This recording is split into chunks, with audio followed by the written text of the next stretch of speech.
In The Matrix 4, the machines no longer get their electricity from the heat of human bodies. Instead, they've replaced it with a new form of energy, which is that Neo is being cucked by a guy named Chad, and they harvest the love. That's not a joke, that's really what it's about. Here's how the movie starts. Sequels are stupid and corporate media whore bullshit, and reboots are trash, and Hollywood is full of shit with all their reboots. So anyway, here's our reboot. Matrix 4! Looks like old code. It feels really familiar. I'm living inside a computer-generated reality that has imprisoned me. Again. Is this old Matrix code? This is how it all began. Reboot, retread, regurgitate. Why not? Reboot sell.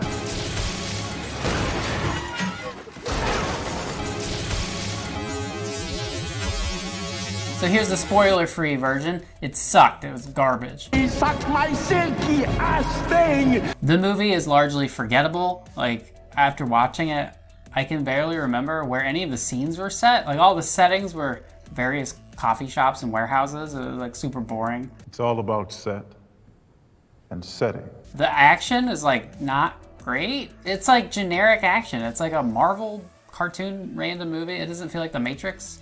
Like, they barely do bullet time anymore. You know, you're doing all this CGI action. It's supposed to be, like, cool and, like, gun fu and all that. And none of it's, like, memorable. I don't really remember how much of it played out. But if you think back on the original trilogy, well, at least the first two movies, I guess, like, there's so many very memorable sequences. They're moments. They're, like, real scenes. And this just felt like, just garbage washing over you the whole time.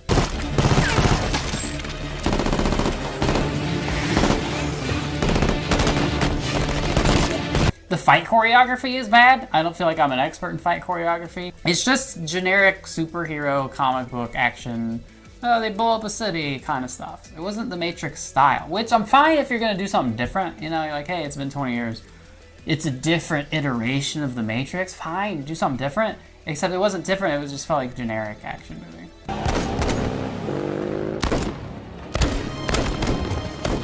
Oh my god. Guns are fucking useless. Stop using guns.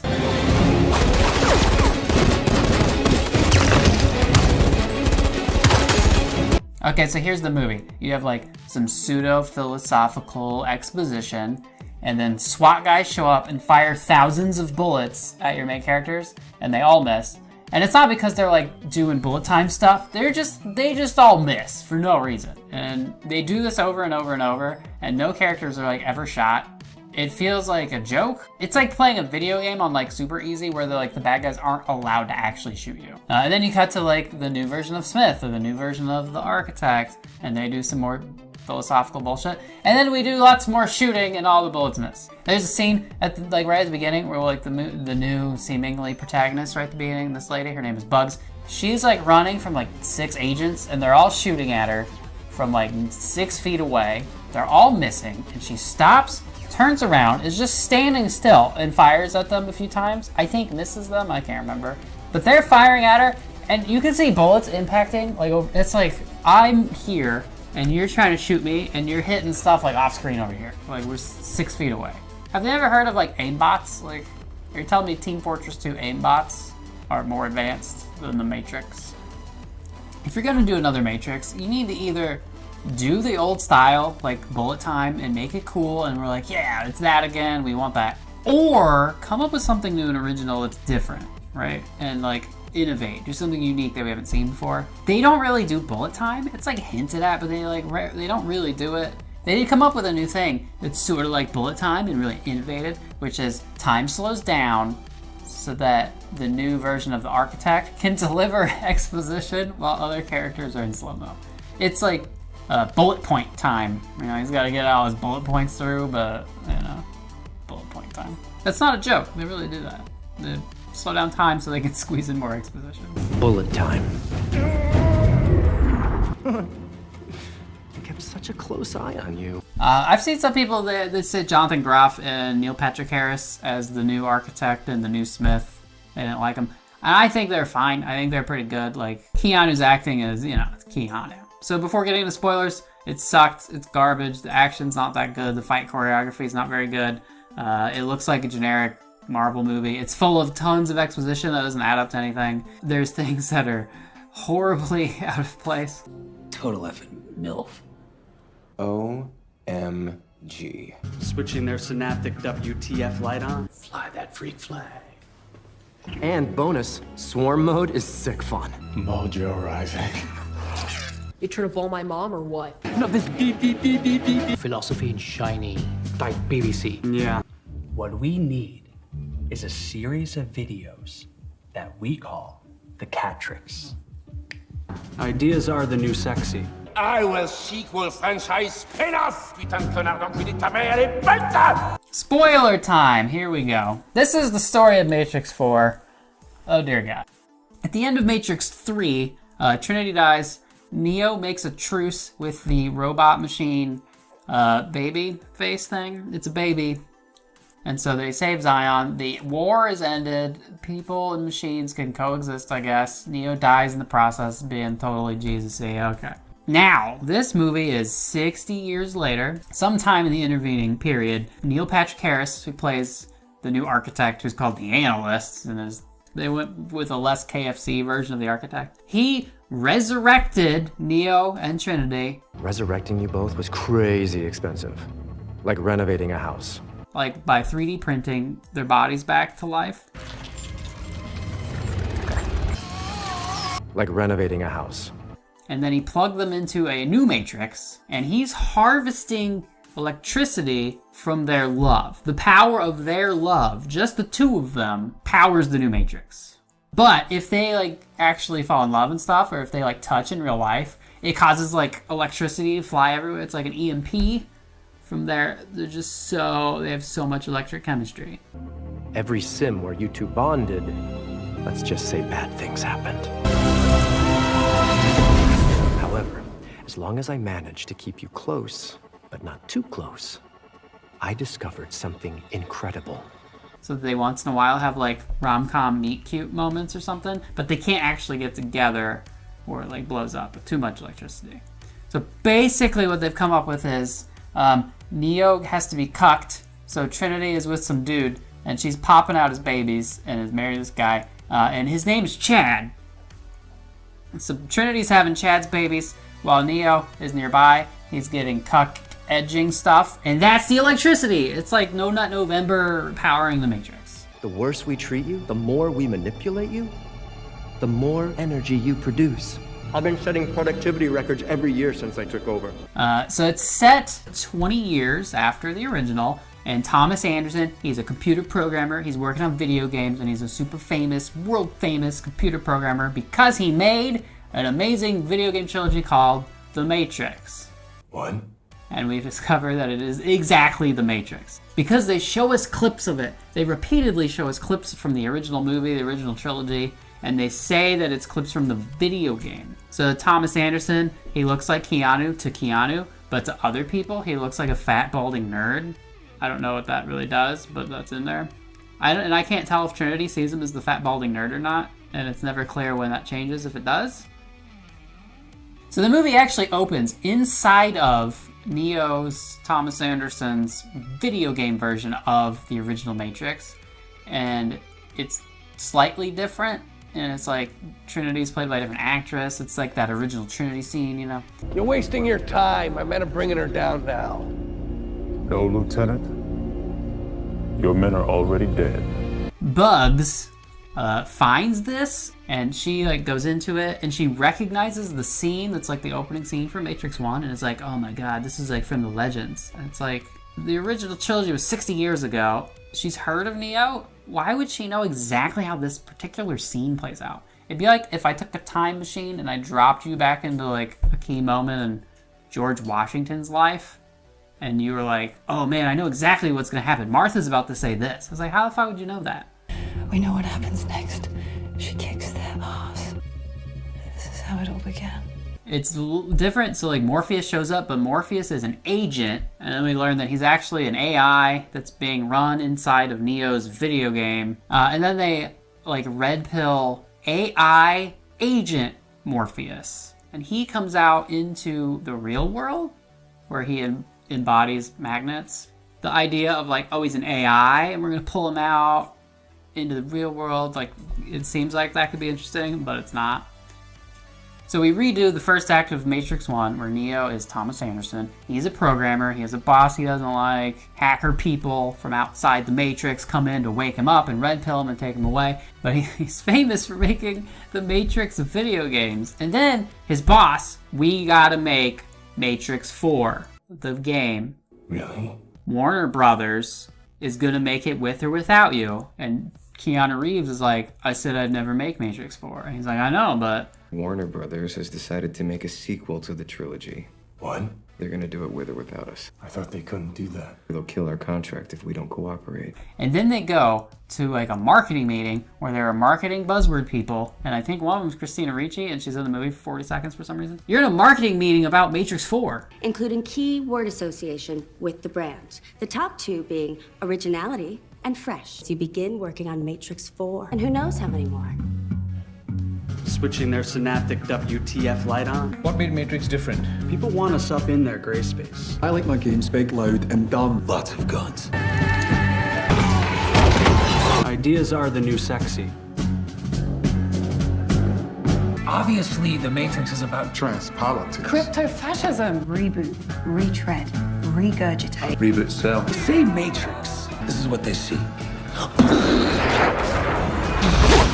Bullet time. Bullet time. And then repeatedly you get moments of people like sucking off Keanu about how amazing the Matrix trilogy is.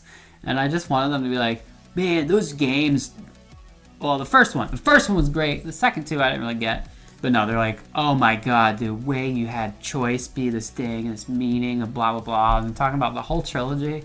And it's like, oh my god. First time I played the trilogy, I was shook. Genius inside the context of a game, BT dubs.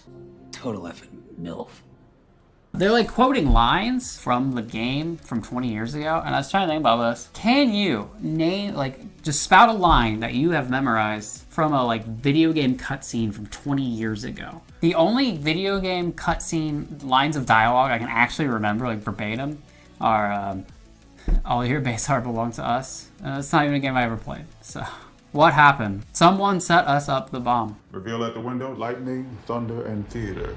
All these years later, here's me, strolling out of a toilet stall. Okay, so, super video game nerd, Keanu Reeves, Thomas Anderson, who looks like balding and old, but to himself in the mirror, he looks like Keanu Reeves. He's obsessed over Trinity, who's called Tiffany, and she's, you know, neither of them are woke. They both think they live in the real world, even though Neo made the Matrix video games. And they have these coffee shop deja vu, like, oh, it feels like I know you moments. It's like rom-com meet cutes. Like, it starts going kind of rom-com like 30 minutes in, and you're like, what is happening? Have we met? So at some point they like meet up and they have a coffee date, and you know, we learn stuff about her, like she's married to a guy named Chad, and she's got to take Brandon to soccer practice. It's like, let's go Brandon, we gotta go to soccer practice. Oh man. It's like 50 first dates, but they both have brain damage. You trying to blow my mom or what? Brandon, this is my husband, Chad. OMG. I wanted it to go full rom-com, and Tiffany just goes like full midlife crisis and hooks up with this dude and starts putting on leather, but she can't really fit into it with her mom bod or something. And then it's like her kids are like, where's mom? And Chad, the dad, has to be like, well, mom's like losing her shit. I don't know, it's menopause or something. That could have been like, what a weird movie that would have been. If you want to make a weird movie no one's expecting, I would subvert expectations. Matrix 4. Reboot cell. Reboot, retread, regurgitate. I want to see Chad's version of events, you know? Like Ridley Scott. Go make the Chad timeline so we can see his perspective. It's a last dual joke. Then we realize that his boss, who is Jonathan Groff, he is actually Agent Smith, but he doesn't know he's Agent Smith. And it's like, I guess that could be interesting, but it's not. Okay, so hacker people, they wake him up. They show him clips from his own game, which are exactly clips from Matrix 1 and then 2 and 3, but a lot of 1. Nothing comforts anxiety like a little nostalgia. This is footage from your game. Time is always against us. No one can be told what the Matrix is. It's like they're trying to comfort him by showing him these things he already knows, these video game clips. Which means that canonically, The first Matrix trilogy isn't what actually happened, it's what happened in Neo's game inside the Matrix in this movie. Because if you were to like live your life, right, and then at the end of your life, you go and make a video game based on the events of your life, it could be similar to the things that really happened, but you wouldn't be placing the camera in exactly the same way and drawing the little weird texture on Lawrence Fishburne's face in exactly the same way and using the same focal length and same lenses on the cameras and doing the green tint, whatever. Like, it's exactly the same. That means it's canonically, the Matrix trilogy movies are the video game and not what really happened. So that's neat. There's like literally like 4 or 5 minutes of clips from the original Matrix trilogy. It's super, like, oh my god, it's terrible. Like, what are you doing? Everything we did.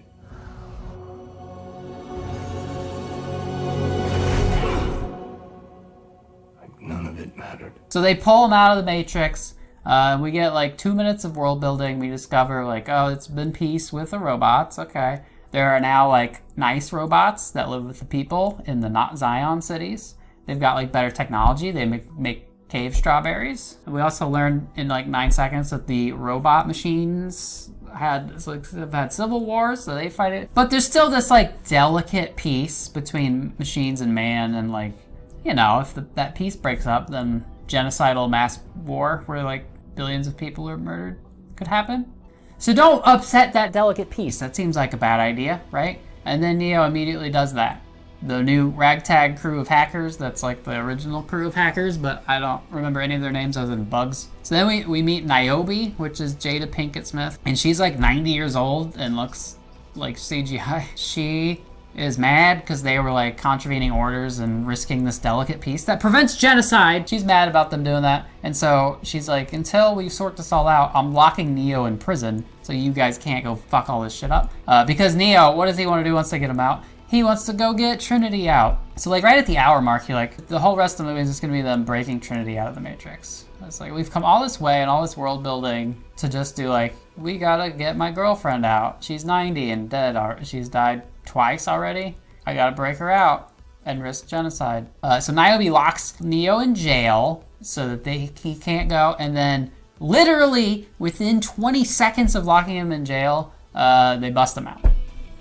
You know what makes antagonism really effective in a story? Is when you can overcome it within 20 seconds without trying. It's really effective. So the ragtag new group, they contravene Niobe's orders, they break him out, and they go risk starting a genocidal war because they need to save 90-year-old reanimated, Keanu Reeves' also reanimated 90-year-old girlfriend. Okay, so what's the big hurdle to breaking her out? The analyst, Neil Patrick Harris, who plays his therapist at first. The analyst needs Neo and Trinity to do their edging cuck love to power the Matrix. And so he's mad that Neo left. Neo's gonna take her. He's like, no. And he's like, if you don't come back, I'll just murder her. You gotta come back and do the edging cuck love, power the Matrix. Analyst has a cool power, which is bullet point time. And you can talk to him and be creepy, all right. However, as long as I manage to keep you close, but not too close, I discovered something incredible. And then the Merovingian shows up and like, he's got some great lines. Lick my slick ass. What was it? Silky ass. It's one of the worst lines of all times. We had silky, you ruined my silky ass eating. He talks about ass eating.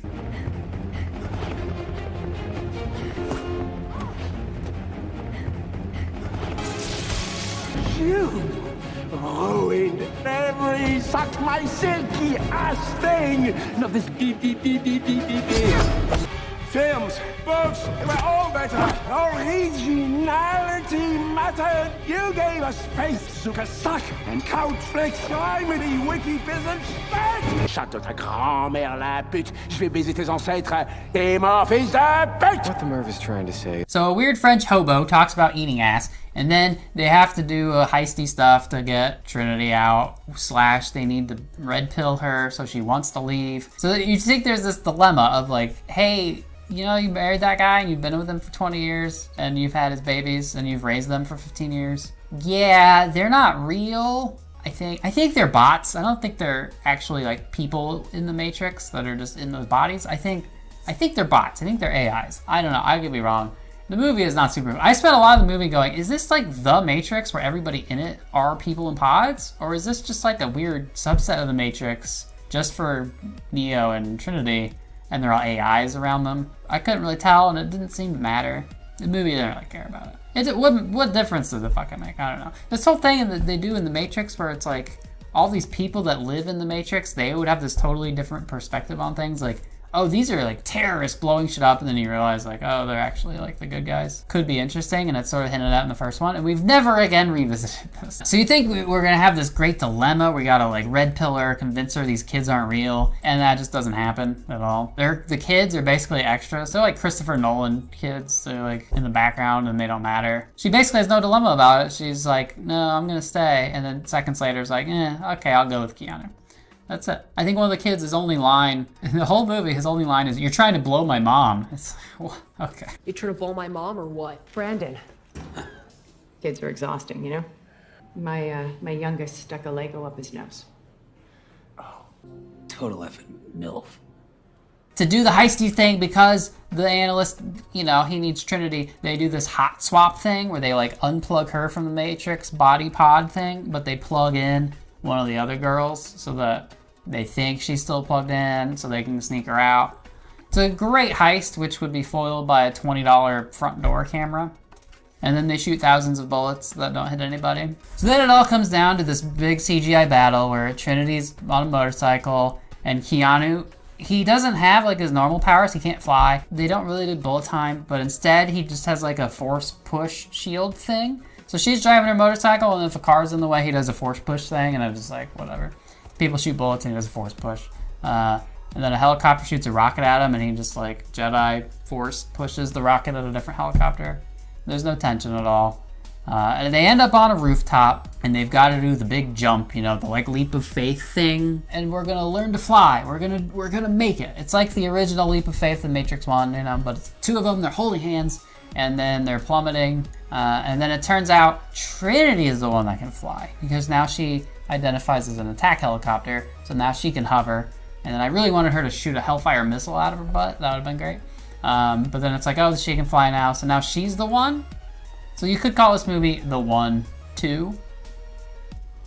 I don't understand where their leap of faith is to. I think they're just hopping from one skyscraper to another skyscraper. And the movie treats it as if that's like, they'd get away and be good and it'd be amazing. There are bad guys everywhere. Just hordes of bad guys everywhere and with helicopters. So if they just got to another rooftop, I don't know how that helps anything. Can I make the jump?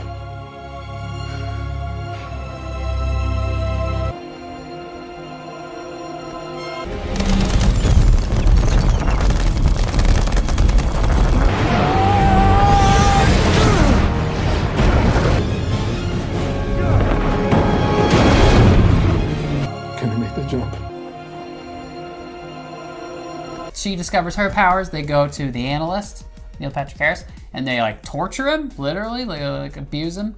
And I'm like, does he feel pain? I'm like, how does this work? And they like deliver some one-liners, and then they fly away. We did it. We won.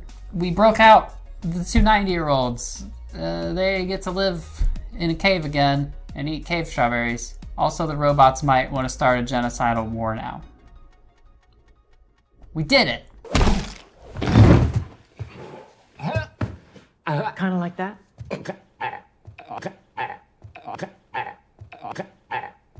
Since the red pill has been culturally reappropriated by the alt-right and like pickup artists, I wonder what this movie would be like to like a 14-year-old who knows it from that context and not from like Matrix context. I'll take a red pill, but it's getting harder and harder to take those red pills. Because it's about basement-dwelling Reddit nerds showing up and being like, I'm gonna reveal the truth to you. Like, take this red pill. And you'd be like, I'm good. No, that's all right. No, I get it. You hate women. Like, no, we don't hate women. You take the red pill, and then you realize women don't date nice guys like you.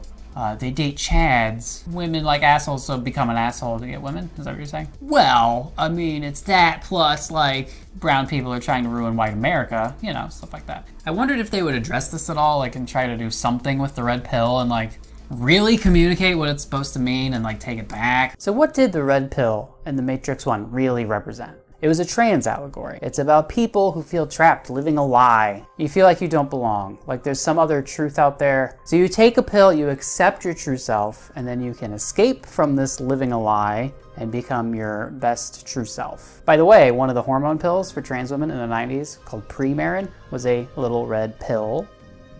There's a character in Matrix 1 called Switch. Switch was supposed to be a woman in the Matrix, but a man in the real world, thus casting all kinds of attention towards the nature of gender identity. Warner Brothers shut this down, did not like this. It's a little too much. Switch is still there, but it's just like androgynous the whole time, so. For trans people, there's this insult/issue they deal with, which is called being dead named. So for example, if your name's Tiffany, and then you transition to be a man, and now you're tiffaniel, and people keep calling you Tiffany, it's using your dead name, right? And the government likes to use your dead name, and your uncle likes to do that. Agent Smith dead names Neo all the time. That's why he's always calling him Mr. Anderson. In Matrix 1, there's this ragtag team of hackers, right, who are cast as like loners who don't belong in ordinary society. They're, you know, seeking some greater truth. They don't feel like they belong. No one understands them. And then they find like-minded people, and they form this weird kind of family, which is supposed to represent something that's very common in the LGBTQ community, where, you know, people just imagine being gay and living in the middle of nowhere, Nebraska or something. You're surrounded by all these people who will not accept you, but then you find a few people who do, and you create these small insular communities that feel like families. That's kind of what that represents. And of course, The Matrix was created by two people who are now trans women, so clearly it's in there. But now, 18 years later, you've got all the clout. Warner Brothers was like, just make a Matrix movie. Here's a Brinks truck full of money at your mansion. Like, just make one. We don't care if it's good or not, clearly. So with all this clout, they could have been like, we're going to really lean into this trans allegory, really take back the meaning red pill from the alt-right. Maybe they wouldn't have made it trans. Maybe they would have made it a more inclusive, you know, y'all GBTQ. It's the most inclusive form. But they didn't. It's not. I don't see anything in here that like adds to the trans allegory at all. It doesn't need to be super obvious to hit you over the head with it, because the trans allegory in Matrix 1 does not do that. This is a thing that was like a fan theory online for a while before they ever confirmed it. But it's there. It adds theme, it adds depth beyond the surface level, some interpretation you can do. Makes it interesting. So you could have had some subtle stuff, and I have not detected any real trans anything in there. I mean, if anything, it's about straight white cis love. Like, I don't know what woke message there is there other than, I mean, it talks about like there are systems to keep us separated, and like social media is bad for us. I don't know how woke that really is. I mean, everybody knows social media is terrible for us. Like, thanks Lana for blowing our minds with like Facebook's bad. Oh man, that's shocking. There's even a line in one of those marketing meetings where they're like, obviously the Matrix is about trans politics. Crypto-fascism. It's a metaphor Of capitalist exploitation. it feels like they're saying that that's not true. They're making fun of people who've interpreted the wrong things. Like, you guys didn't get it. Like, all these people didn't get it. It's not really what it's about. And now we're going to show you what it's really about. And so, like, if that's what it means, if they really are saying it's not about trans politics, which again, Lana Wachowski has said it is. So here's an idea, something they could have done to bring up trans issues, try to take back the red pill from the alt-right. Do Switch, do that character, right? And really explore it, and not just have it be some character in the background who's like, oh wait, I'm confused, that's a different actor, I don't know.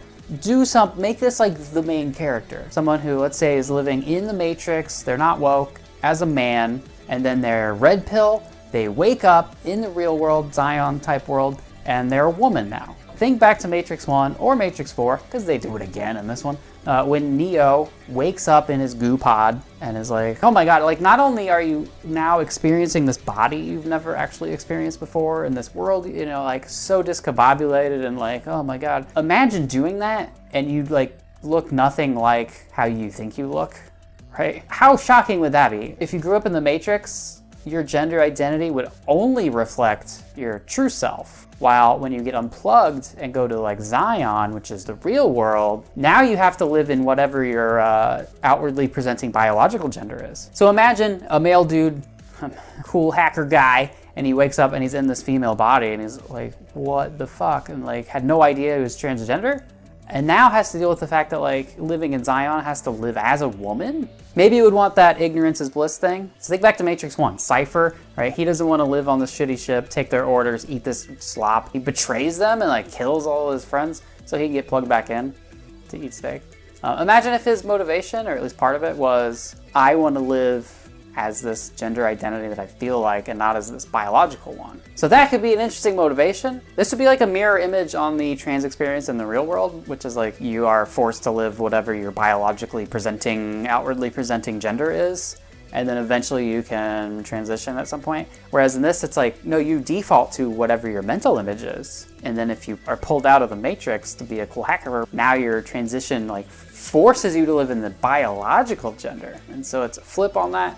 That's something that would be unique to this universe that you can't just put in any movie. We're often asked in this film, you know, red pill or blue pill, which would you take? If you're a cool hacker person, you gotta take the red pill. It's not a choice. Choice is an illusion. So I was thinking, like, what would you be? Like, would I be a blue pill and just want to live the ignorance is bliss life? Or would I be a red pill and be a cool hacker? Third option, be woke, but live in the comfort of the Matrix anyway, and just be passive aggressive about it.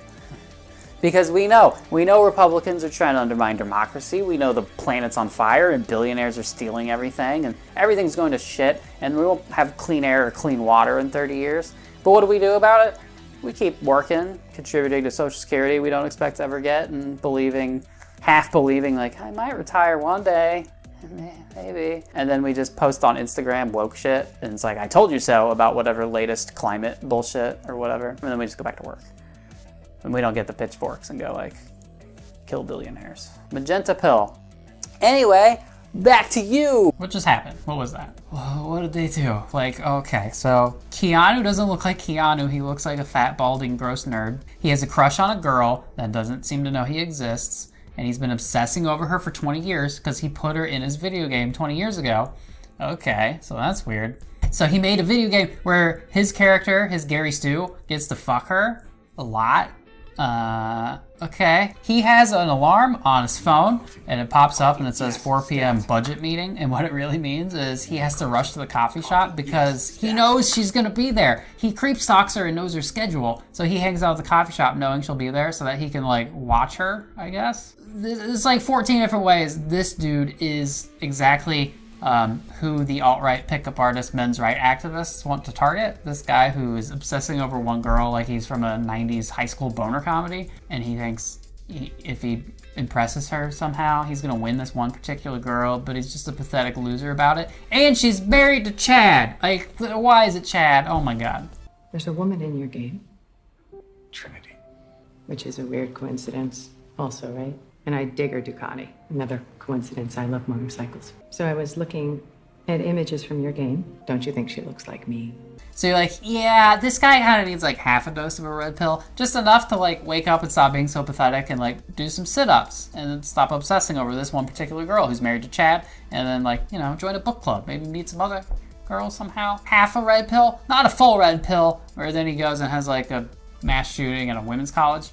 You don't do that. So this movie puts the red pill like even more into the pickup artist context and does nothing to redeem it. So what is the meaning? What is the message? Is it gonna like undermine this and say pickup artist and the alt-right is wrong? No, because he takes the red pill and then he becomes a super badass cool nerd and he gets the girl and she leaves Chad and leaves her kids behind to be with the cool badass nerd who's into like kung fu. This red pill is for like fat nerds who buy samurai swords at the mall. They take the red pill and then they get hot girls. Like, really, that's what it's about. Like, clearly you could have done something to try to take it back, clarify what the red pill is that in the original Matrix. It does not mean what the way like the alt-right uses it now. So if she wanted to, Lana Wachowski could have like made a point of taking back the term and making sure it's, you know, like this transitioning kind of meaning that it was in the Matrix 1 and not the alt-right thing. She could have done that, and instead she doubled down the other way entirely. Like, so here I have to ask it. Is Lana Wachowski a TERF? Like, is this another J.K. Rowling situation? You know? They're gonna do a Matrix reunion New Year's special, and they're not gonna invite her, just like J.K. Rowling didn't get invited. All right, let's talk about the first act. It's, oh my god, the first act. I spent from minute 20 to minute 37, something like that, just like, really? You're doing this? Seriously? I can't believe this movie is doing this. It should be in the Guinness Book of World Records for like how far up its own ass a movie can get. It's like Ouroboros, where it's a snake eating its tail, but in this, it's the snake going up its own ass. And I couldn't figure out if I like hated it or was like, this could be amazing. So the first act is literally about the creator of The Matrix being forced by Warner Brothers to make a Matrix sequel when he said he'd never want to make one, and then having to go to marketing meetings about it. Like, that's how it starts. And you're like, oh my God, this is gonna be a meta fuck you to Hollywood about reboots? Fuck Warner Brothers? It could be like completely anti-reboot, anti-sequel, parody, or just big middle finger to like all of Hollywood. It could have been amazing, and instead we got cave strawberries. And it kind of reminds me of like Adaptation, where Adaptation is about the dude having to write the screenplay adapting a book about flowers, and he's like, I don't know how to write a movie that's based on this book about flowers. It's like the only thing I'm actually qualified to write about is myself and my own self. We open on Charlie Kaufman. Fat, old, bald, repulsive. Fat, bald, Kaufman paces furiously in his bedroom. He speaks into his handheld tape recorder. Charlie Kaufman, fat, bald, repulsive, old, sits at a Hollywood restaurant. Kaufman, repugnant, ridiculous. Caroline has this great tattoo of a snake swallowing its own tail and Ouroboros. I don't know what that means. I'm Ouroboros. I don't know what that word means. I've written myself into my screenplay. That's kind of weird, huh? I'm sure you can understand why our beloved parent company, Warner Brothers, has decided to make a sequel to the trilogy. What? It's self-indulgent. It's narcissistic. It's solipsistic. It's pathetic. I'm pathetic. I'm fat and pathetic. Kind of like that for like 20 minutes, and you feel like this is gonna have some like amazing, just fuck you to Hollywood. Oh man, sequels are dumb, reboots are stupid. Anyway, so here's our reboot. It's like, what? Well, did it work for those people? No, it never does. I mean, these people somehow delude themselves into thinking it might, but it might work for us. This is not over yet. I will sequel franchise spin-off. It reminded me of the story about Van Morrison, who's a musician. For all you kids who don't know, you know. It's not just Van Morrison had a record deal, and you get a record deal, you gotta make 5 albums with a company, whatever. And he's like 4 records in, and Warner Brothers, amazingly, Warner Brothers wanted to sign him, and he was done with his old record company because they kept trying to make him make poppy bullshit. So he goes in the studio, and I think he does it in like a single afternoon. Records a whole album with the material. It's like 38 songs that's 31 minutes long. And they're all just like parodies of poppy bullshit. And it's like singing songs about how his boss is an idiot. It's basically like 20 minutes of this movie where it's like, the movie's about how you're making me do a sequel. So Van Morrison records this, and it's sometimes called the Contractual Obligation album. I've fulfilled my 5 records in the deal. My contract's over and I'm gonna sign with Warner Brothers and then make like real music. Contractual obligation movie. It could have been that. Like a whole 2 hours of just like, fuck you Warner Brothers, you're making me make this, fuck off, I don't wanna do it. And then it just does it, it just makes it. I don't understand, like, what are you doing? It'd be like if Van Morrison made 5 fuck you songs and then just made a real album. This breaking the fourth wall thing and talking about it and like, it's so original because Ghostbusters 2 did it in 1989. There's something strange in the neighborhood. Who you gonna call? So there's a new character named Bugs, and it's short for Bugs Bunny, and she literally says, "What's up, Doc?" at one point. My name is Bugs, as in Bunny, in text that listens. And Bugs Bunny is a Warner Brothers property. So here's what happens. Bugs is the one who goes in the Matrix, discovers hidden inside the Matrix Neo and Trinity, and digs up their old 90-year-old corpses and makes them do a new adventure. It's like, Warner Brothers is making them do it. Like, okay, I guess. I don't understand this, like, Lana Wachowski is like, I was contractually obligated to make this. They were going to make it without me, and it was going to be terrible. If you actually read about it, she was saying for like 15 years, no, there's no more movies, I'm not going to make anything else. And then was like, well, then my parents died, and I thought of a new story, and it's about this love story angle. And then I was like, okay, I want to make this. I was like, it doesn't sound like the studio made her do it. So why? I don't get it. Was she forced to do it, or did she want to do it? Lana, seriously, if you're in danger, blink twice. Lana! What? danger zone. If you're in danger, if you're a hostage, write this in the script. Write these lines. Ready? Suck my silky ass thing. Can you write that in the script? Why is now the right time for more Matrix? Something happened in my life, and I needed to process some grief. Kind of needed to have all of these people around who knew my parents. And When Lana approached me, she spoke about having a story to tell, which centered around Neo and Trinity. And that sounded really exciting to me. the story evolved, and I told my wife the story, and she said, "Oh my God, you have to make it." The Matrix changed my life. To get to be here again, it's really pretty incredible. You know, every year, Warner Brothers would ask us to make another one, and every year they would drive truckloads of money up to our house and say, "You could have this."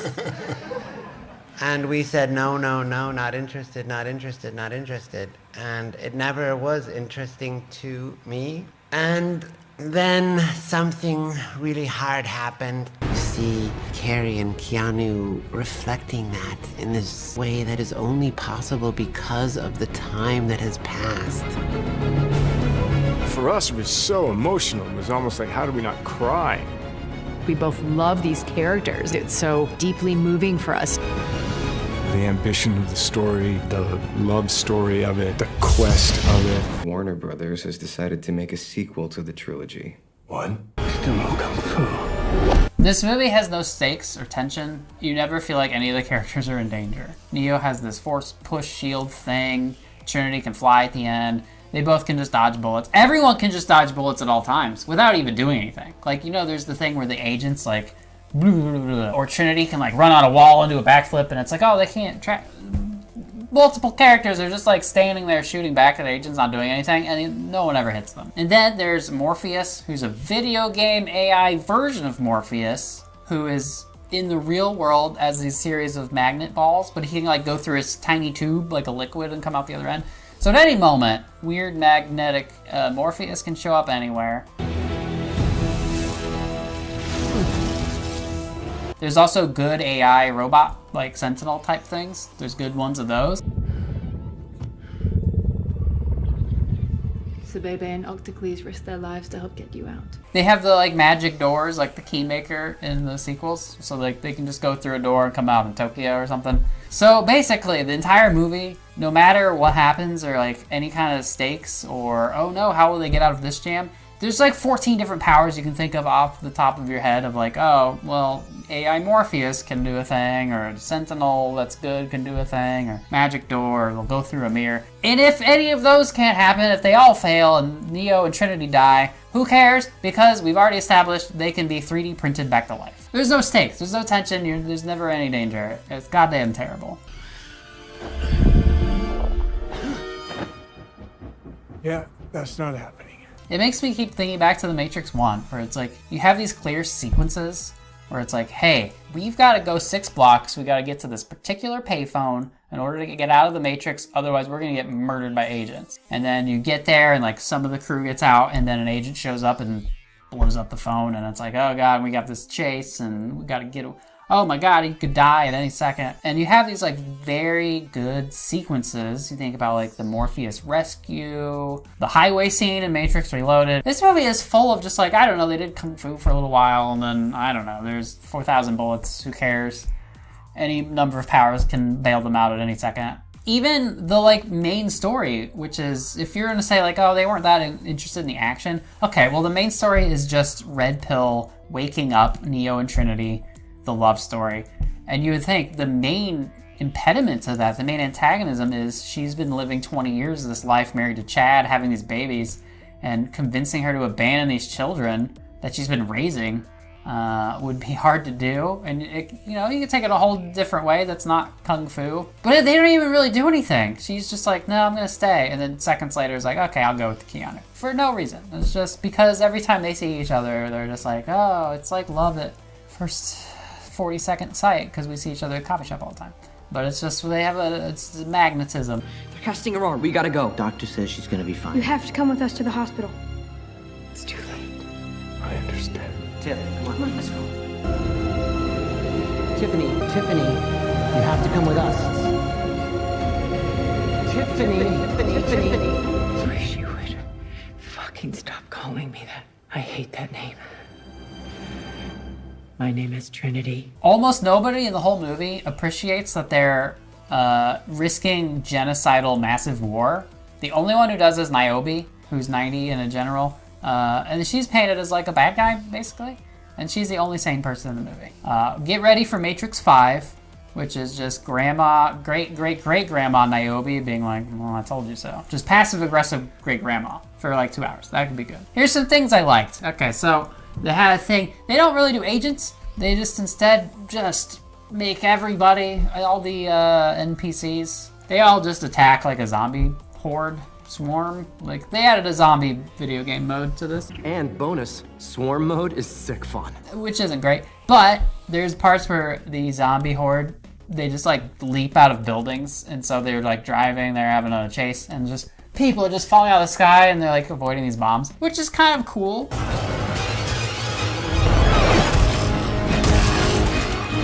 And at any point, Neo could just do a force push up here and stop that from killing them, so who gives a shit? But it was kind of cool visually, I guess. Instead of phone booths, which are just hilariously like out of date now, which it should have been in '99. Like they had cell phones in the movie in '99, so the fact that they're using payphones, maybe you should have had a little more foresight on that. Anyway, they've replaced it with mirrors, which looks good visually. I think it's good.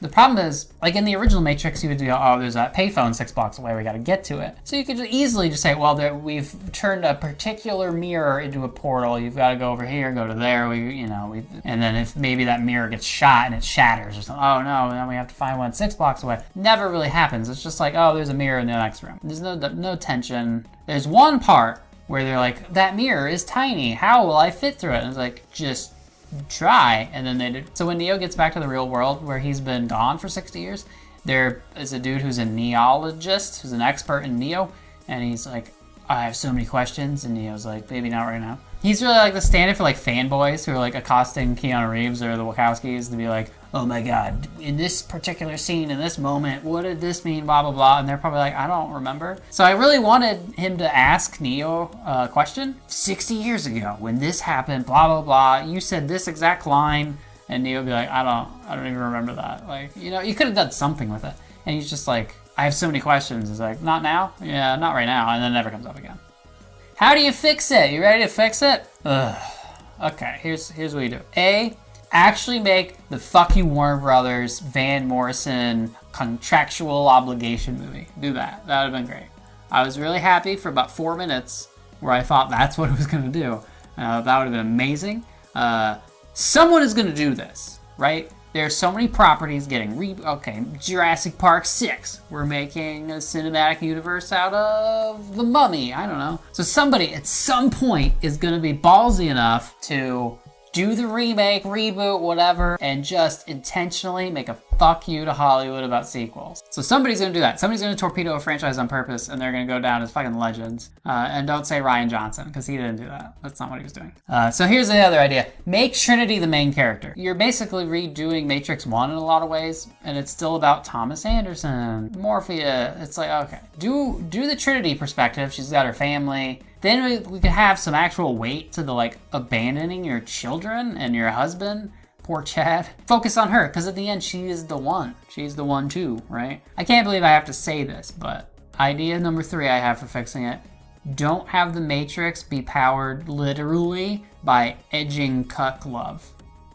Idea number 4, the last 80 minutes shouldn't be about risking a massive genocidal war to save your girlfriend for no other reason than cuck love. War is starting back up, and the war is starting back up, and they like, oh, we need like a superhero. We haven't fought in 60 years. We don't have big heroes. So we gotta go dig up Neo because we need the big hero, and we're like losing the war. So Neo can show up, and once he's awoken and he's got his powers back, it's like, oh, we're gonna win the war now. We got a chance. Instead of fuck you and your peace, I gotta save my girlfriend, and it might start a genocide. We can't see it, but we're all trapped inside these strange repeating loops.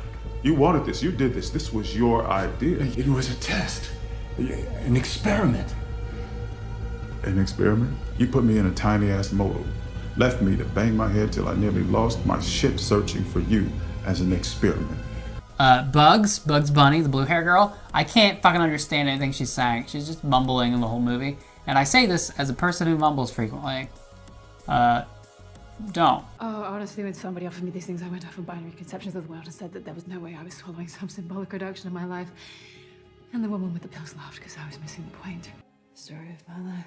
In text that listens. So in the story, it's been 60 years, so if Morpheus were still alive, he'd be like fucking 90 and would have to look like Scientology grandma. They have this whole thing of like, oh, this is actually an AI version of Morpheus programmed by Neo that then is woken. So it's not the original Morpheus, which would be a good way of writing it so that you could just still use Lawrence Fishburne and not age him up, right? You've done this so you don't have to make him 90, and now you don't, and then you don't cast Lawrence Fishburne. So like, what's going on there? And Lawrence Fishburne has said he was not asked to be in it. So he didn't turn him down. He was not asked to come back. So has Lawrence Fishburne been canceled? I've looked. I don't think so. He does have a daughter who's done porn, and he's disowned her and like won't talk to her. And I wonder if that's it. I wonder if Lana Wachowski is like, that's bad and we're not going to work with him anymore because he disowned his porn daughter. Could be it. I don't know. But Lawrence Fishburne is in this because there's clips from Matrix 1. So he's still in it. You could, if you really wanted to not have him in it because you want to cancel him, you should have used that other actor and like reshot Matrix 1 stuff so that it looked like the video game and it didn't look like exactly Matrix 1. That doesn't make any sense. So Keanu, they established he looks like a weird old nerd and not like Keanu Reeves. He sees that in the mirror, but other people don't, and he gets glimpses of it. And it's never made clear to me if that's what Trinity sees when she looks at him. So when they're having their meet cute moments. Are we all just algorithms doing what we're supposed to do, or can we escape our programming? Is that what she sees? I don't know. And like at some point, does she see through it and see the like Neo and then like have memories come back? No idea. There's a bunch of jarring like text message speak, like OMG and BT dubs, that feels like it's from the fucking movie Clueless. Like, I don't know what's going on there. The sheeple? OMG. The game BT dubs is sick fun. So the movie's trying to say something about how we're controlled by our emotions. The analyst is gonna like control our emotions to keep us separated, and it's maybe making some kind of comment on society. And you're like, okay, let's interpret the theme and the meaning of the red pill in here, and as emotions are controlling us. And then you remember that in the rest of the movie that Edging cuck love is literally an electric power source. Originality mattered. You gave us faith, suka suck, and couch flicks, trinity, wiki peasant, spit. And marketing people say nonsense about crypto-fascism in a marketing meeting. And then there's a Mojo Rising, like Jim Morrison reference. Mojo Rising. What the fuck is this is nonsense. Like, don't spend time interpreting this. It's not going anywhere. Other than the Chad stuff. Did you know hope and despair are nearly identical in code? So how's it getting reviewed? Rotten Tomatoes? Don't say it. Dear Martin Brundle, famous Formula One driver, what did you think about this film? No, I haven't been this disappointed in Shrek 2. Where's the 90s trip hop? God damn it, I wanted 90s trip hop. Portishead, Massive Attack, bring that back. Instead, no, they did the goddamn thing where you take a classic song and then like redo it, make it more like cinematic and epic. This cinematic cover version of a classic song that we have nostalgia for, which is now a thing that's been done for over a decade. David Fincher did it first. Social Network has Creep. Girl with a Dragon Tattoo uses a Led Zeppelin song. The whole thing of The Matrix is it felt like it was ahead of its time, you know? It'd be like if you go back in time to the Great Depression with an iPod and you hand it to like a dirt farmer and be like, here's Dark Side of the Moon. They'd be like, what the fuck is this? This is crazy. That's what The Matrix felt like in 1999. It really did. It was like, up until then, action movies were like, hey, we got this roid ragey guy, Stallone or Mel Gibson or Schwarzenegger, cop who plays by his own rules, or a secret agent who plays by his own rules. And then he like says one-liners while they have cheesy action, you know? And The Matrix comes along and it's like so stylish. They do action completely differently. And then it's like, oh, we're gonna mix philosophy in here. And it inspired a whole lot of ripoffs. You know, you go 2 years later and Warner Brothers makes Swordfish. Hugh Jackman is a hacker and he has to hack a hacker thing on a laptop doing hacker stuff. Well, he's getting a blowjob at gunpoint because that's what The Matrix is like, right? And then like Charlie's Angels does bullet time gun fu type shit. Let's talk about world building.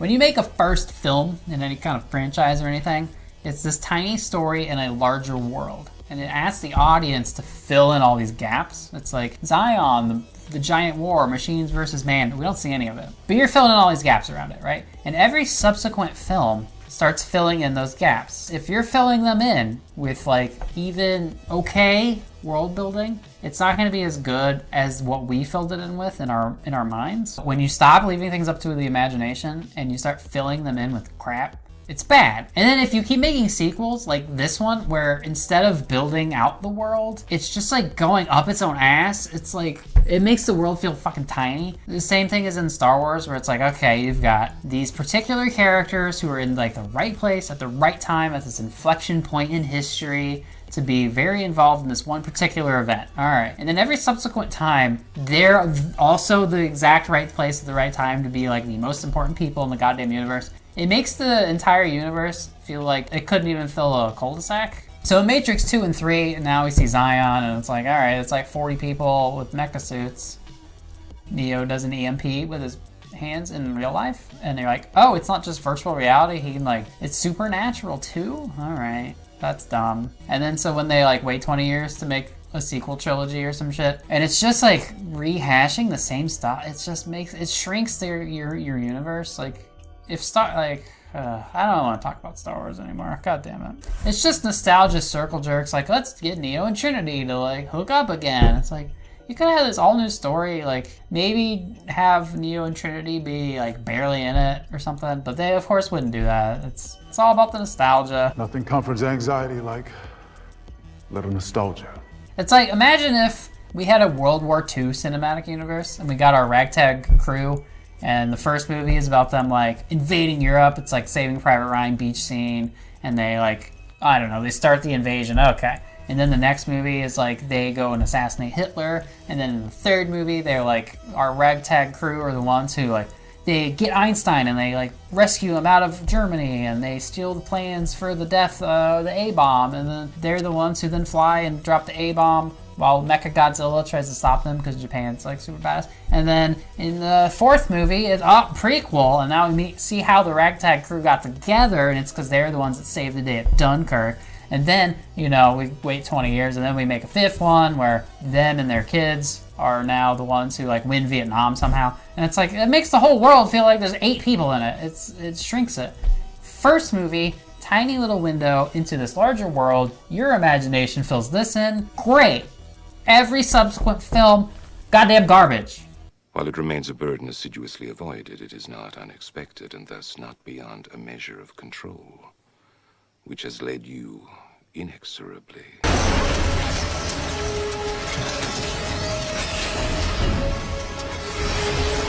We've been here before, you and I, remember? 4 films later, you feel like you're at a circle jerk at a family reunion, you know? And I should know, because my cousins do this. Here's my question. 20 years from now, what is Hollywood going to be making? Like, what nostalgia circle jerk movie can they make to reboot what franchise? Spider-Man 50? How long until they just redo Harry Potter and just from fresh?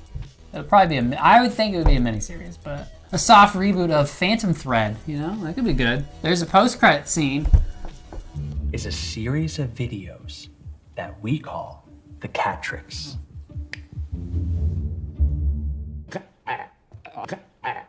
I was kind of thinking they should do a post-credit scene where it's just Trinity's kids and they're like, wait, why did Mom abandon us?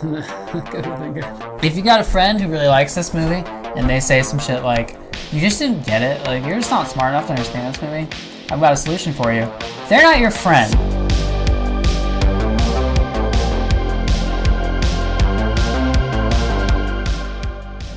I know writers who use subtext and they're all cowards. What's the metaphor? That like, here's what it could mean. Boomers in retirement homes when they're fucking 90 would ruin the world and like cause more global warming to get their 90-year-old girlfriend so they can like go to Hawaii for a weekend. Is that what it's about? In summary, I'm out of blue drink. Why isn't this called The Matrix Rebooted? By the way, right now it's 4:20. It is, it's literally 4:20.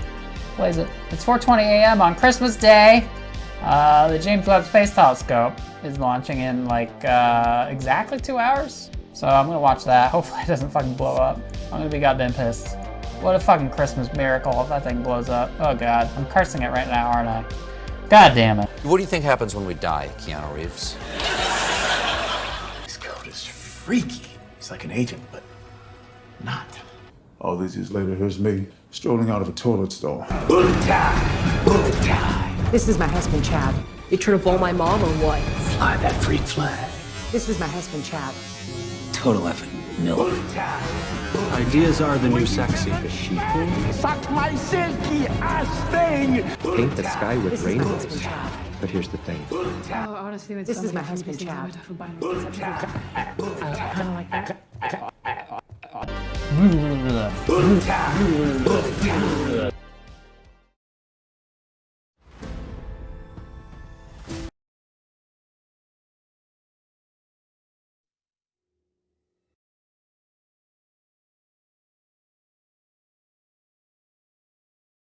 None of it mattered.